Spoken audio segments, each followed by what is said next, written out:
They say the scariest part of any night isn't the darkness, it's the strangers you trust to get you through it. Every night, millions of people climb into cars with someone they've never met. A name, a rating, a photo. That's all it takes to hand your safety over to a complete stranger. But sometimes, that stranger isn't the driver. Sometimes, the danger is sitting quietly in the back seat. These are 3 true stories sent in by drivers and riders who lived through something they can't explain. Encounters during rideshare trips that left them shaken, haunted, and in one case, never seen again. Whether it was the man with the duffel bag, the woman without a reflection, or the silent rider who guided a driver deep into the woods, one thing is clear. These aren't just creepy Uber stories. They're warnings. This is Fear Tactics. I've been driving rideshare for almost 2 years now, mostly nights. It pays better, and the roads are quieter. I'm also ex-military, which makes me a little less jumpy about late-night pickups in sketchy neighborhoods. I've seen worse things than drunks and weirdos. But this one ride, this one still keeps me up. It started like any other shift. I'd already done 5 pickups. A bartender, a girl crying into her phone, 2 frat bros arguing about chicken nuggets, and some guy who smelled like wet carpet.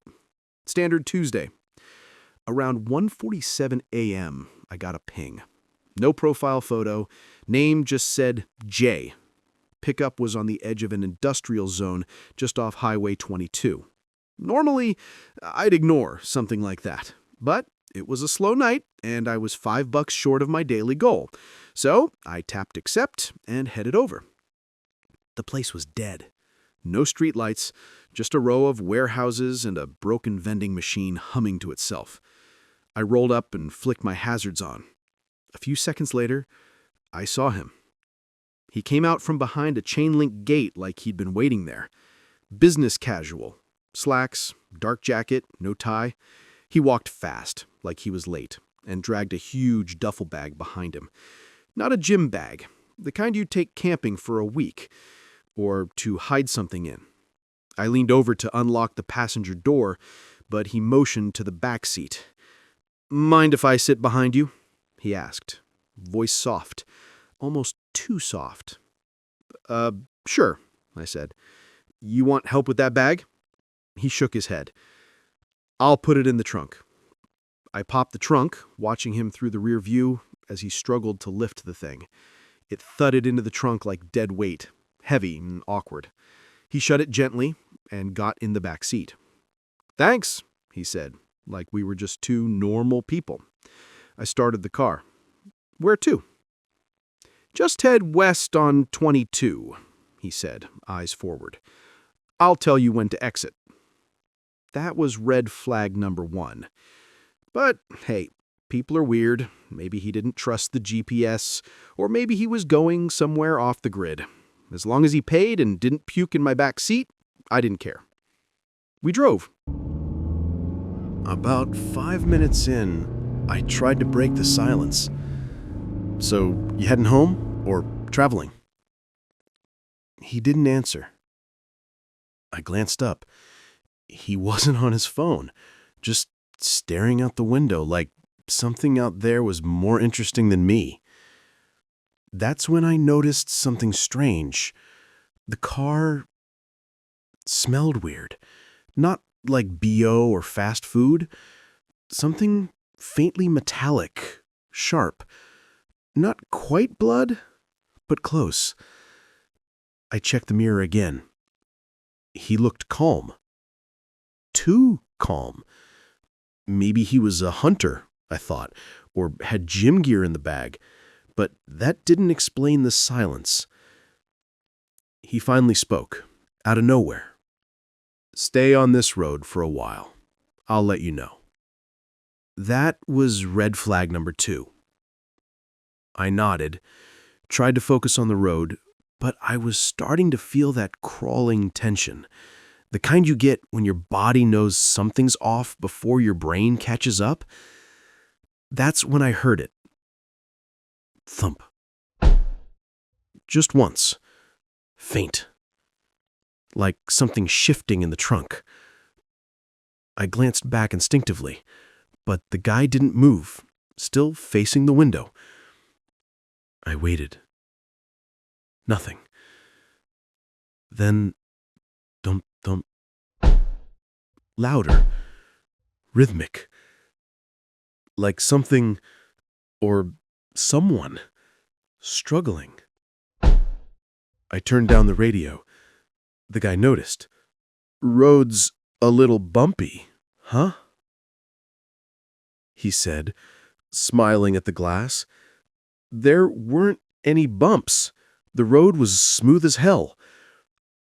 My throat went dry. I felt my hand tighten on the steering wheel. Something was in the trunk. Something alive. But I didn't stop. Not yet. I just nodded and forced a laugh. "Yeah, bumpy." He smiled wider. That's what I said. That's what I made myself say, even though there wasn't a damn thing wrong with the road. Smooth blacktop all the way, no potholes, no gravel, nothing that would make a noise like that. But the sound from the trunk? That wasn't bumps. It was movement. Hesitant at first, then more desperate. Thump, thump, thump. Like fists. Fists hitting metal. Then a pause. Then bang, bang, bang. 3 hard hits, then something muffled, like a voice. Not words, just breath, struggling to form them. I kept my eyes on the road. My pulse was pounding in my ears. I didn't dare check the mirror again. I could feel his presence behind me, watching the side of my face, waiting to see how I reacted. My mind was racing. Options, scenarios. I thought back to training, to combat drives in Kabul. Assess, act, stay cool. I reached for the AC dial and casually turned it down, just to do something, just to not freeze. He spoke again, calm as ever. "You drive like someone who's done this before." I swallowed hard. Done what? Driven with cargo. I forced a smile. "I used to run logistics, military." "Thought so," he said, and I could hear the smile in his voice now. "You're too steady to be civilian." I didn't answer, just drove. Every second felt stretched, like time was unraveling. The sound from the trunk went quiet. I thought maybe whoever was in there had passed out. Or died. That thought made my stomach turn. About 10 minutes in, he spoke again. "I'd like to stop. Fuel station, bathroom." That snapped me back. "There's one up ahead on the right." I spotted the sign. A 24-hour chevron off a quiet exit. I flipped on my blinker. My hands were shaking just a little. We pulled into the lot. It was empty. Just one flickering overhead light and a soda machine humming near the entrance. A tired-looking clerk stared through the window like he didn't care if I robbed the place. I parked near pump 3. "You go ahead," I said, pretending to be casual. "I'll top off the tank." He hesitated, then smiled. "Sure." He got out, shut the door softly, and walked toward the store, the automatic doors sliding open with a hiss. The second he stepped inside, I popped the trunk. I rushed to the back, heart hammering, and froze. The trunk was shut, but it shook. Not violently, just slightly. Shift, shift, bump. I grabbed the latch. It was locked. Why the hell was it locked? I never lock it. I stepped back, trying to figure it out, when I heard, "Help." It was a whisper, faint, but unmistakable. Female, young. Then again, louder. Panicked. "Help! Please!" I reached into my jacket, touched the cold metal of the small pistol I kept hidden. Not standard issue anymore, just habit. The door of the gas station slid open again. He was coming back. And he was watching me. He walked toward me slow, not rushing, not yelling, just casual, like we were both in on the same secret. I let go of the trunk, stepped away from it like I'd just been checking the bumper. He stopped 5 feet from me, holding a plastic bag from the store. I could see the neck of a bottled water poking out the top. Nothing threatening, at least on the surface. "You find everything okay?" he asked, smiling thinly. I gave him a half shrug. "Just checking something. Weird rattle back here." His eyes drifted to the trunk, then back to me. "You opened it?" "Nope, still locked." I tapped the trunk lightly, keeping my tone neutral. "Probably just something rolling around in there. That bag of yours must be a beast." He didn't respond, just stared at me with those blank, unreadable eyes, the way dogs sometimes look at you when they're deciding whether to bark or bite. Then, casually, he reached into his jacket and pulled out a gun. Small, black, unregistered, I'd bet my life on it. He didn't point it at me, just held it by his side, angled low, like a warning. "Drive," he said. No anger in his voice, just instruction. I stared at him, heart pounding. My fingers were only inches from my own weapon, tucked under the driver's seat. But I knew the risk. He was closer, and he wasn't nervous. I nodded slowly. "All right, let's go." We got back in the car. He sat directly behind me again. The gun wasn't visible anymore, but I knew he still had it. "Where now?" I asked, starting the engine. "Same direction, west." He didn't elaborate. The station faded behind us, swallowed by the dark. Inside the trunk, I heard a faint sob, then quiet. She knew, I thought. She knew I tried. She knew he had the upper hand again. I kept driving, hands tight on the wheel, brain racing for solutions. I could slam the brakes, try to draw my own gun, hope I was faster. I could try to steer us into a police car, but it was after 2 a.m. There wouldn't be any patrols on this stretch. I could pull something, anything to create distance. And then I saw it. A construction sign up ahead. Narrow lanes, single route traffic, Jersey barriers, a shoulder wide enough for a pull-off. I formed the plan in one flash. My voice stayed calm. "Might need to slow down here. Road narrows. You all right back there?" He didn't answer. I checked the mirror. He was staring at me, dead at me, not blinking.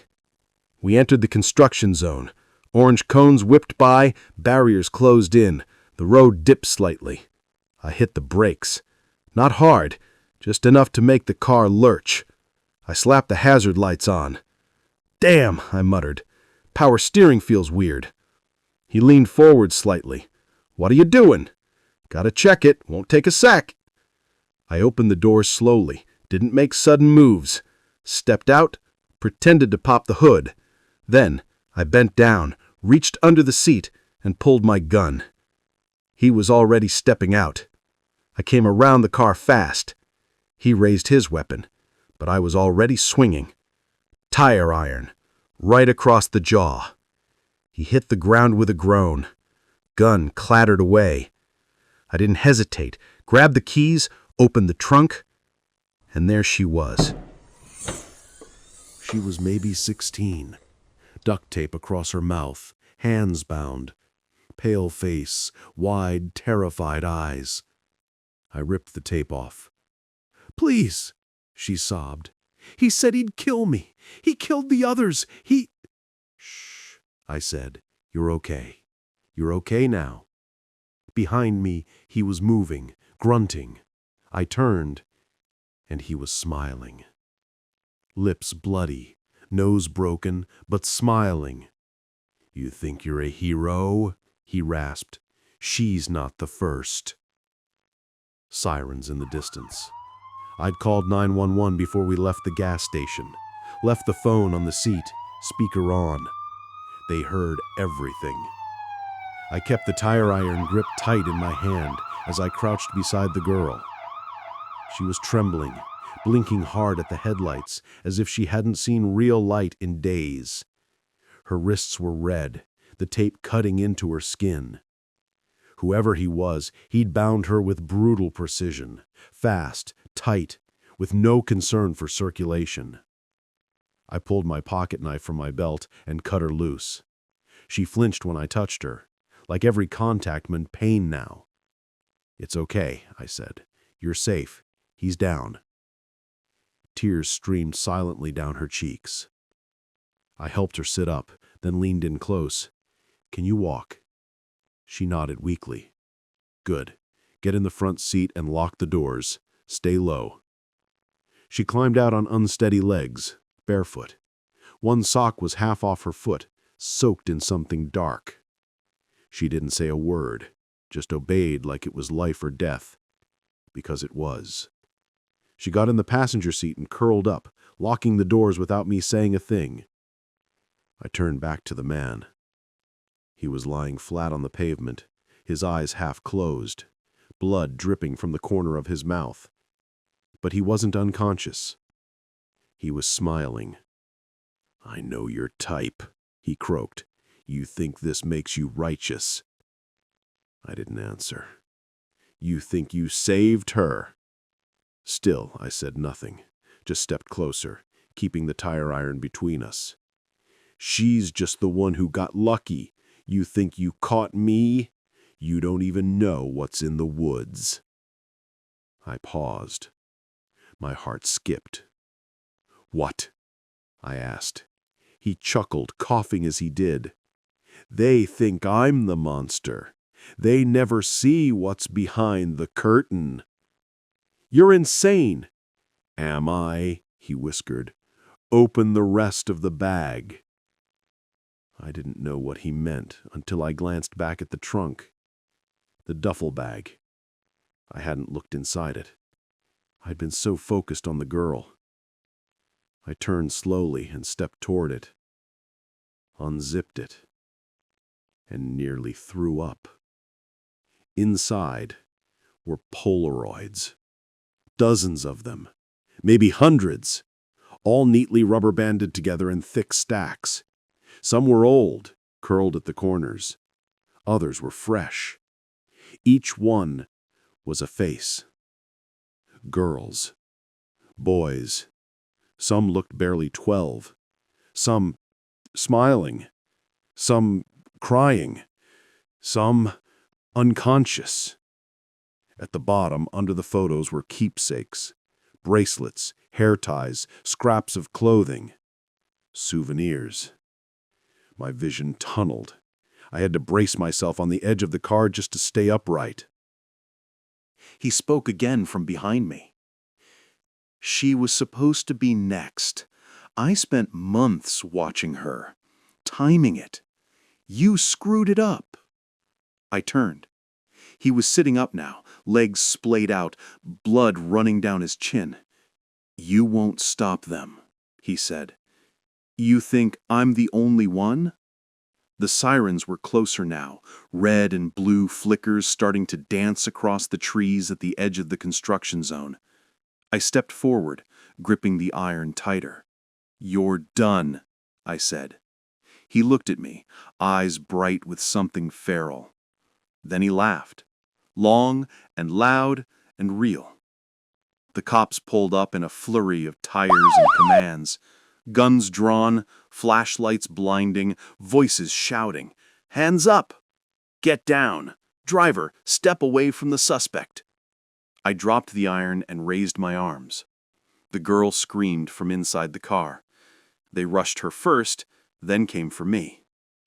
The man didn't resist, didn't flinch, didn't say a word as they cuffed him.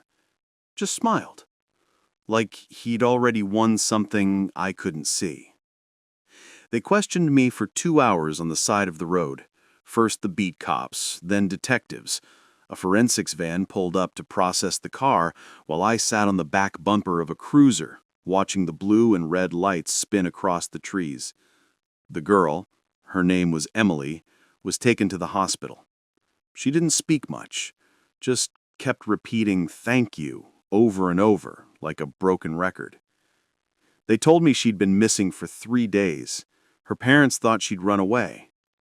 She hadn't. The man, his name was Owen Turner, had no prior convictions. Clean record. Middle management at a mid-sized logistics firm, no social media, lived alone, paid his taxes. They found multiple IDs in his duffel bag. None of them were his. That was just the beginning. The Polaroids were real. They spent weeks cross-referencing them with missing persons reports. A few matches came up. Most didn't. And the keepsakes? Forensics lockers overflowed. But what kept me up, what kept me staring at my ceiling at 3 a.m. months after, was something one of the detectives said. They found a second phone in Owen's jacket, encrypted. The files they recovered weren't just photos. They were chat logs, conversations. He wasn't working alone. He was trading methods, giving feedback, coordinating pickups. There was a network. And according to the timestamps, he was planning another abduction the night after he picked up Emily. That girl wasn't going to be the last. I gave up driving rideshare after that. Sold the car, took a leave of absence from my job. They gave me time. They'd seen the news. My picture was in a few local papers. Ex-military Uber driver saves teen from abductor. Sounds heroic, right? But I didn't feel like a hero. I felt like I almost became a passenger in someone else's nightmare. Like I was one wrong decision from being another footnote in a story like this. He was so normal, polite, calm, smiling. If you saw him on the street, you'd think he was just some mid-level accountant picking up a pizza. But there was something in his eyes. Not rage, not madness. Amusement. Like he thought the whole thing was funny. And maybe that's the part that really messed me up, because it made me realize something. Evil doesn't always look like a monster. Sometimes, it thanks you for the ride.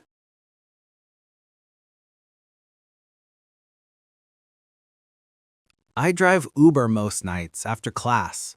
Nothing fancy, just enough to cover groceries, rent, and the occasional existential dread. My car is a beat-up Corolla, my phone's always at 13%, and my motivation hovers somewhere between caffeine and despair. That night started like any other. Rain had just stopped, roads were slick with that neon sheen from streetlights and puddles. It was close to midnight. I dropped off a guy who talked way too much about cryptocurrency, and I was about to log off when I got the ping. New ride request. Pickup. Oak Hollow Lane. Weird. I didn't even know Oak Hollow was in my service area. It's one of those streets people only mention when they're warning you not to take shortcuts through it. The pin was hovering in a cul-de-sac that looked off. Zoomed in, it was just woods and a single blinking blue dot. No address, no house number, no street view. Just static gray shapes and trees. But I was tired. One more ride, I told myself. Maybe it was a glitch. Worst case, I cancel. I tapped accept. That's when my app glitched. Just for a second. The screen dimmed, then blinked white. The request refreshed, but the writer's name was gone. No profile photo, no writer's name, no star rating, no ETA. Just en route to pickup, in gray letters. And then the map reappeared. Oak Hollow Lane was back. I hesitated. I should have trusted my gut. Instead, I started driving. Oak Hollow wasn't as empty as I expected at first. It was lined with overgrown trees that reached over the road like they were trying to touch. Old mailboxes leaned at weird angles. A couple of porch lights flickered like they were gas-powered. Then, right past the lost street lamp, everything went dark. No houses, no signs, no noise. Even my GPS voice cut out. I slowed down, heart thudding in my chest. My headlights caught a street sign. Oak Hollow Lane. The letters were faded like they were being erased by time. I checked the app again. The pin hadn't moved. I crept forward another 100 feet, and then my phone buzzed. Writer is waiting. No name, no photo, just that message. That's when I saw her. I blinked, then blinked again. The back seat was empty, or at least that's what it looked like in the mirror. But I could feel her. She was behind me. I'd heard the door shut. I'd seen her get in. The scent of wet leaves filled the car, strong and cold, like she'd been standing in a forest for hours. I glanced over my shoulder. She was there. Same soaked gray dress, same head slightly lowered. She wasn't doing anything, just sitting directly behind me, hands in her lap. But in the rear view, nothing. Just the dark, empty seat. I adjusted the mirror, tilted it down, then up, even leaned slightly to the side. Still nothing. My heart started tapping a slow drumbeat in my ribs. I opened my mouth to speak and stopped. She was looking up now, not at the window, at me. Her face was thin, pale, stretched just a bit too tight. Eyes like burned out candles. Blank, but focused. Not at me directly, at the mirror. At my reflection. She wasn't blinking. Okay, I said under my breath. That's new. I checked my phone. The app was still open, but the ride hadn't started. No destination was listed, just a spinning wheel that read, "Waiting for passenger," which made no sense. She was in the car. I cleared my throat. So, where are we heading? She didn't respond. I gave it a few seconds. Maybe she didn't hear me. Ma'am, you didn't enter a destination. You can either type it in or just let me know where you're going. Nothing. She just kept staring at the mirror. Or through it. I was about to cancel the ride altogether when her lips moved. Soft. Just a whisper. Keep driving. I stared straight ahead. Where to? Anywhere. I should have ended it. Canceled. Pulled over and told her to get out. But something about her voice. It felt wrong. Like it didn't belong in this world. Or like it was being played from a recording buried under static. I put the car in drive, pulled out of the cul-de-sac, and kept going. Rain started again, soft at first, then heavier. Wipers squeaked across the windshield like nails on glass. She didn't make a sound, didn't shift in her seat, didn't blink. And still, her reflection didn't exist. I couldn't take it anymore. I reached for the mirror with trembling fingers, tilted it again. Still nothing. But now there was something new. A cold breath right on my ear. And a whisper. Don't look. I flinched, slamming both feet on the brakes. The car jerked to a stop in the middle of the road. Nothing around us. No headlights, no pedestrians, just darkness, rain, and her. I turned slowly in my seat. She hadn't moved. Still there. Still staring. Still real, at least in person. But in the mirror? Gone. I let the car idle for a second, breathing hard. The windows fogged slightly, and I cracked mine open just to feel something normal. "You okay?" I asked, my voice tighter than I meant it to be. She didn't respond. I turned forward again and started driving. Then I did something I wish I hadn't. I checked the app. The Uber screen still said, "Waiting for passenger." Estimated time, 0 minutes. Miles, 0.0. But we'd been driving for at least 10 minutes. I'd turned down 3 side streets just to stay moving, trying to get back to some main road. GPS still showed us floating. No map, just a pin and a gray void. I backed out and opened my camera app, tilted it upward toward the rear seat. Nothing. I tried taking a photo. When I looked at the image, empty back seat. But I knew she was there. I didn't just feel it, I could hear her breathing. Low, measured, right behind me. Okay, this is stupid. I reached up and yanked the rearview mirror down. Nothing. I turned around. She was still there, exactly the same. Pale, wet, hair clinging to her cheekbones. Except now, her mouth was open. Not wide, just slightly, like she was humming, but I couldn't hear a thing. I turned forward again, fast. She was still watching me in that space between moments, like her presence existed only outside the mirror. I made a decision. I pulled into a gas station. Not even to stop, just to see if something would change. I needed people, a camera, light, anything. The second we passed under the fluorescent lamps above Pump 7, I felt it. The mirror rippled, like heat distortion. I stared at it, holding my breath. For the first time, something appeared. But it wasn't her. It was me. Just me. Alone. Driving an empty car.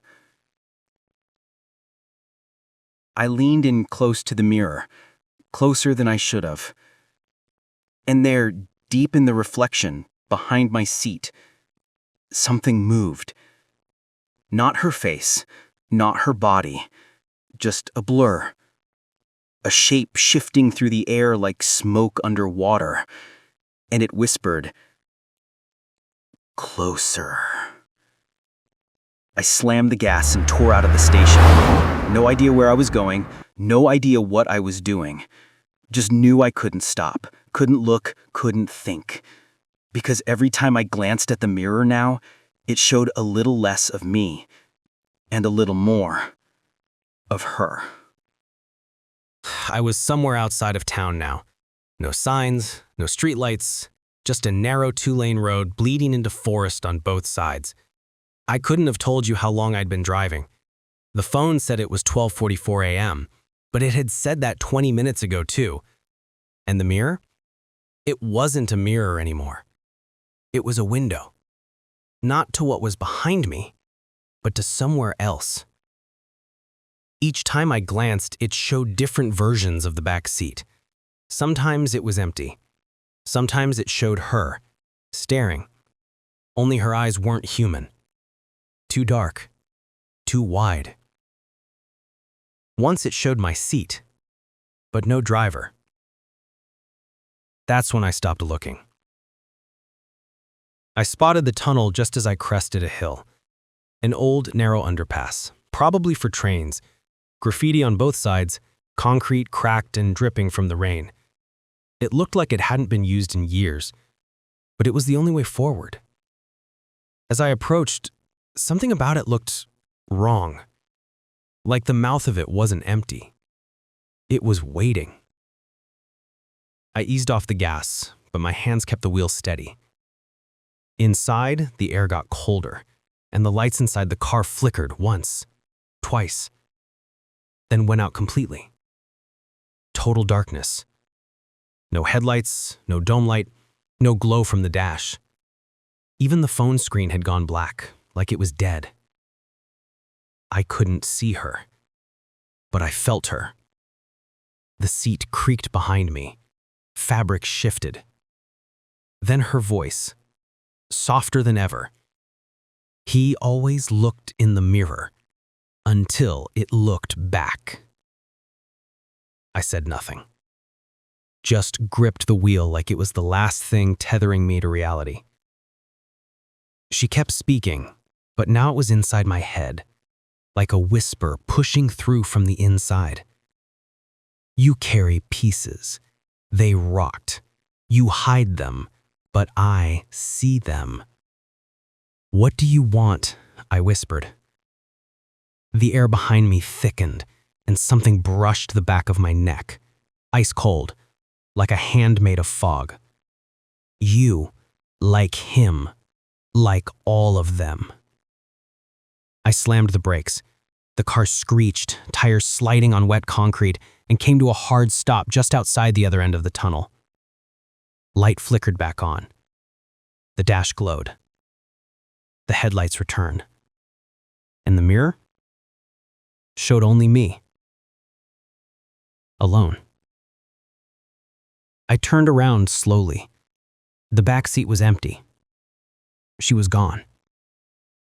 Except the seat was soaked. Rainwater pooled in the fabric, and a single gray hair clung to the center of the cushion. I've seen some weird ride requests in my 5 years doing this full time. People trying to take a $7 Uber across state lines, couples mid-argument who sit in dead silence the whole trip, and one guy who claimed he was being hunted by mirror birds.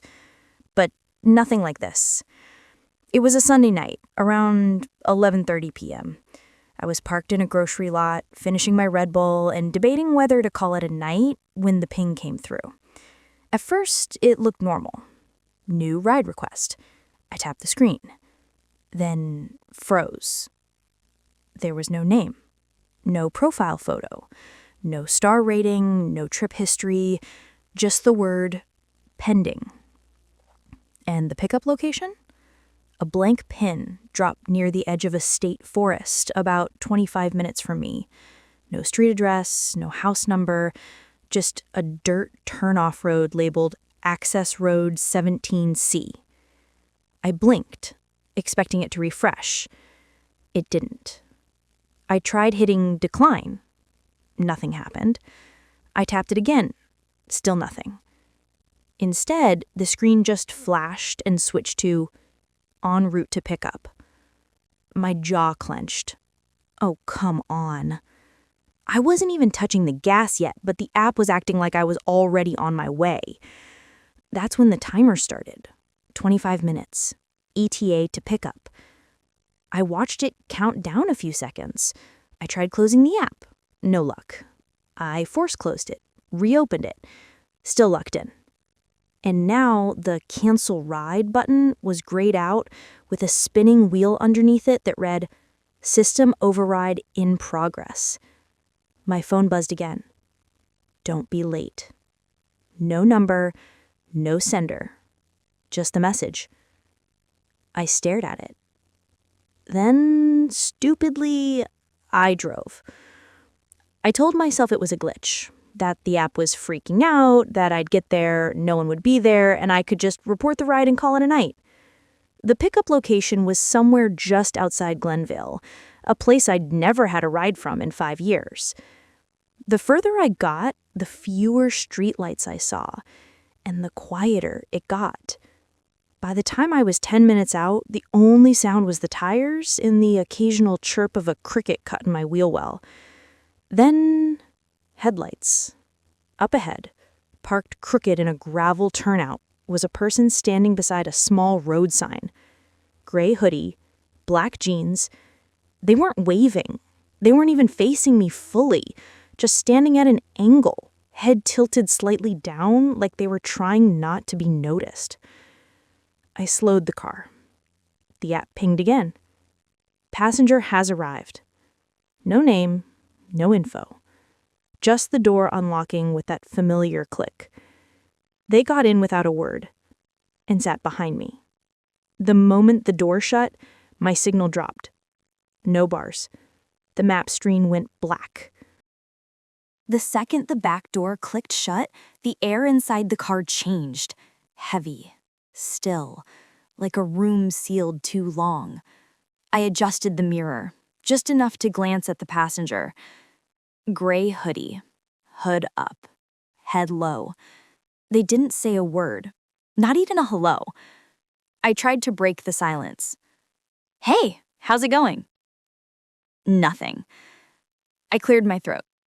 Just confirming the destination, the app glitched out, so I might need you to give me the address manually. Still nothing. I gave up. Maybe they were mute. Maybe they were just weird. Whatever. I pulled out and started driving. After a few minutes, the GPS flickered back to life. Sort of. There was no road name, no distance, just a directional arrow in the words, "Continue straight for optimal drop-off." So, I followed it. Past the last streetlight, past a cracked old billboard half swallowed by vines. Eventually, the pavement ended, and the arrow pointed me onto a narrow dirt road. I slowed down, unsure. Branches arched overhead, brushing the roof as I drove through. The world outside dimmed until it felt like dusk, even though it was barely midnight. My phone buzzed. I checked it. Continue. You're almost there. Still no number. I glanced back again. The passenger hadn't moved, didn't seem to be breathing. I turned the music up slightly just to keep from going crazy. But the signal cut out again. Now the screen showed only the arrow, floating, turning slightly left. I followed the curve. The road got bumpier. Mud sloshed beneath the tires and my suspension groaned with every dip. Something slapped against the undercarriage. A branch, I hoped. I glanced at the time. 12:08 a.m. I drove another mile in silence, then checked again. 12:08 a.m. Still. I hit the home button. It didn't respond. Neither did the volume. I tapped the map. The route flickered, then reset. The arrow spun in place. Rerouting. Rerouting. Rerouting. Behind me, I finally heard something. Breathing, but not shallow.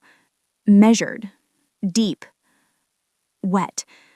Like it was coming from somewhere far back in the woods or inside something too big to be seen. I kept driving because I didn't know what else to do. Rerouting. Rerouting. Rerouting. It wouldn't stop. Every few seconds the map spun again, like it was trying to re-find the road. But there were no roads, just endless trees on either side and a dirt trail that got thinner the further I went. I glanced at the time again. 12:08 a.m. Still. Hadn't moved. I hit the side of the phone with my knuckle. Nothing.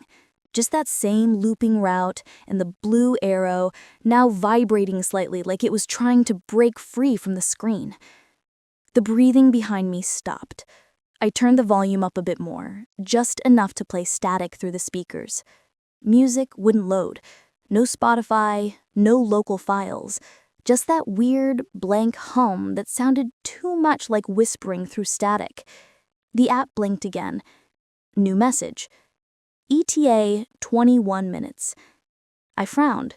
That couldn't be right. I'd already driven nearly 15. The forest had to end eventually. I pressed the brakes gently and looked around. Same trees, same silence. Then, from the back seat, Keep going. Their voice was quiet, low, unmistakably male, but what made my skin crawl wasn't what they said. It was how they said it. Like he'd finally remembered he existed. Like he'd been waiting. I kept my eyes forward and nodded. Sure. The road dipped again, curving left, then right, then sharply uphill. The wheels slipped once on wet mud. My headlights caught something up ahead. Not an animal, not a person, just a figure. A shape in the trees. Too far to make out. Still. Watching. I blinked and it was gone. I checked the app again. ETA, 23 minutes. What the hell? I muttered. My mouth felt dry. The map was now zooming in and out, the arrows circling itself. Then the phone vibrated violently. New notification. 1 ride remaining. I hadn't finished this one, hadn't even reached the destination. 1 ride remaining? I tapped it. Nothing. I glanced up. The trees had thinned. The moon peeked through ragged clouds, bathing the road in pale gray. Up ahead, I saw something reflective. Glass, like a windshield catching moonlight. My stomach dropped. There was another car ahead, parked, facing the wrong direction. Headlights shattered, covered in leaves. I slowed down, heart hammering, and then the app buzzed again. Drop-off approaching, but the timer now said ETA 32 minutes. I drove past the abandoned car slow, windows fogged from the inside, tires flat, moss creeping over the rear bumper. The license plate was half buried in the mud, but I could make out the county code. Mine. I reached for my phone to report it out of habit, but the screen wouldn't wake. Still black, still cold. Behind me, the passenger said nothing. I didn't check the mirror. I didn't want to see what wasn't there, or what was. The road began to narrow, so much that the branches reached into the path and scraped the sides of my car, slow and drawn out like claws across paint. That's when I heard it. Not from inside, from outside. A voice. Low, distant, familiar. Mia? I slammed the brakes. Looked around.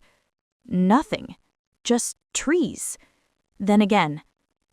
Mia, turn around.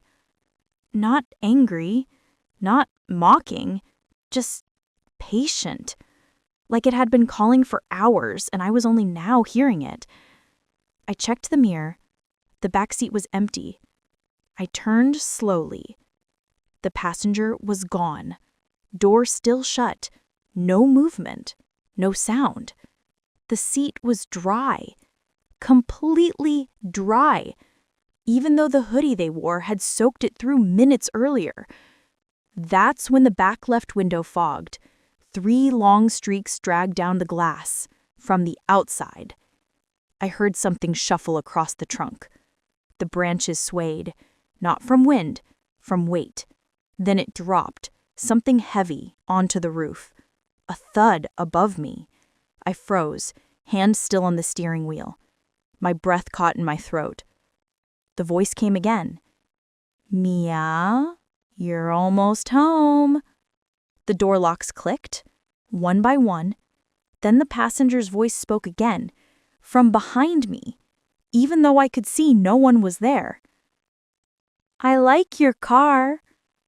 I stared at the dash, swallowed. Who are you? A pause. Then, I was like you once. I answered the wrong ping. What do you want? Not me. The voice lowered. It. Branches snapped. Something moved through the trees just out of view, circling. I threw the car into drive and floored it. Gravel sprayed, the road jerked and bucked under my tires. Something howled, not a human scream, not an animal call, like a radio signal screaming through a throat. Behind me, the voice whispered, "You shouldn't have brought it this far." The road opened suddenly, like the trees had pulled back all at once. I skidded into a wide clearing, lit only by the moon, and my headlights fell across rows of cars. Abandoned, dust-covered, windows shattered, tires flat. Some sunk halfway into the earth like they'd been there for decades. The trees stood like silent spectators around them. I stopped the car in the center of the lot. My hands trembled on the steering wheel. Behind me, silence. I didn't dare turn around. Instead, I slowly tapped the app. It flickered on. Somehow, a new screen I'd never seen before. One word at the top. Final drop. Underneath it, a list of names. All blurred, except one. Mia D. Last seen. I turned. The passenger was gone. No door had opened, no movement, just gone. The seat was dry again. The air felt thinner now, like something massive had just left the car, or like something had taken its place. I got out slowly, legs weak under me. I stepped into the clearing, glass crunching beneath my sneakers. The other cars had things in them. Phones still on dashboards, jackets tossed over seats, a pair of glasses in the dirt beside a door. Personal things, left in a hurry. Some doors were still open. I took another step and my phone buzzed in my hand. New ride request. My throat tightened. I looked at it. The screen was black for a second. Then it flickered, and a new screen I'd never seen before. One word at the top. Final drop. Underneath it, a list of names. All blurred, except one. Mia D. Last seen. I turned. The passenger was gone. No door had opened, no movement, just gone. The seat was dry again. The air felt thinner now, like something massive had just left the car, or like something had taken its place. I got out slowly, legs weak under me. I stepped into the clearing, glass crunching beneath my sneakers. The other cars had things in them. Phones still on dashboards, jackets tossed over seats, a pair of glasses in the dirt beside a door. Personal things, left in a hurry. Some doors were still open. I took another step and my phone buzzed in my hand. New ride request. My throat tightened. I looked at it. The screen was black for a second. Then it flickered, and a new ride showed up. Pickup location? This clearing. Destination? Unknown. Rider? Mia. Driver? Unavailable. I blinked. The request vanished. Another one appeared. Then another. Then another. A cascade of requests, all the same. Rider? Mia D. Status? Last seen. Last seen.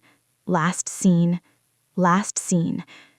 They filled the screen, stacking on top of one another. I dropped the phone. It hit the ground and slid under the bumper of the car.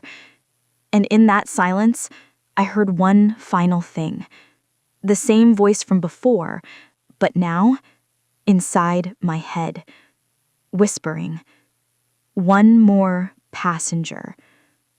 They never found my car. Or me. But if your Uber app ever glitches, if you ever get a ping with no name, no photo, if it says your pickup is Access Road 17C, do not accept it. And if you do, don't finish the ride.